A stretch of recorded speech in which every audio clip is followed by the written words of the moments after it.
Case డెఫినెట్గా నేను నీరు కారణం సీలేసేస్తా. అంచేత ఎటువంటి ఇబ్బంది లేదు, వదిలేదే లేదు. ఎందుకంటే అన్ని వివరాలు మాకు తెలుసు కాబట్టి ఎవడు ఏం చేయలేడు. లేదు లేదు, ఒకప్పుడు ఉండేది, ఇప్పుడు బాగా స్ట్రాంగ్ అయింది. ఈ కేసులో నిందితుల కంటే కూడా మీరు ఎక్కువ సార్లు కోర్టుకు రావడం ఇదంతా జరుగుతుంది అంటే పర్సువేషన్.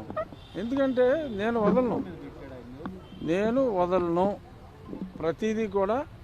నా ప్యారలల్ ఇన్వెస్టిగేషన్ కూడా నేను చేసుకుంటున్నాను. సో నా ప్యారలల్ ఇన్వెస్టిగేషన్ అంతా కూడా నేను కూడా పట్టుదలగా చేస్తాను. కాబట్టి నేను 164 స్టేట్మెంట్ ఇవ్వకపోయినా ఇబ్బంది లేదు. అయినా సరే నేను పట్టుదలగా వచ్చి 4-4.5 గంటల పాటు ఇక్కడ కూర్చుని ఓపికగా ఇస్తున్నాను. అంటే ఈ కేసుని వదిలే ప్రసక్తి లేదు.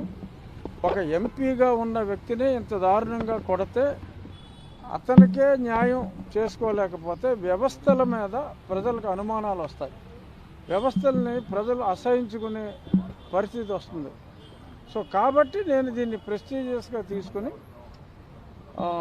ఇంత పోరాటం చేయవలసి వస్తుంది. డెఫినెట్గా మీరు అన్నట్టు ఇది నేను కాకపోతే అసలు ఏమి ఉండేది కాదు. అసలు అప్పుడే లేపేసి ఉండేవారేమో కూడా తెలియదు. చాలా ట్రై చేశారు, ఫెయిల్ అయ్యారు. డెఫినెట్గా న్యాయం జరుగుతుంది.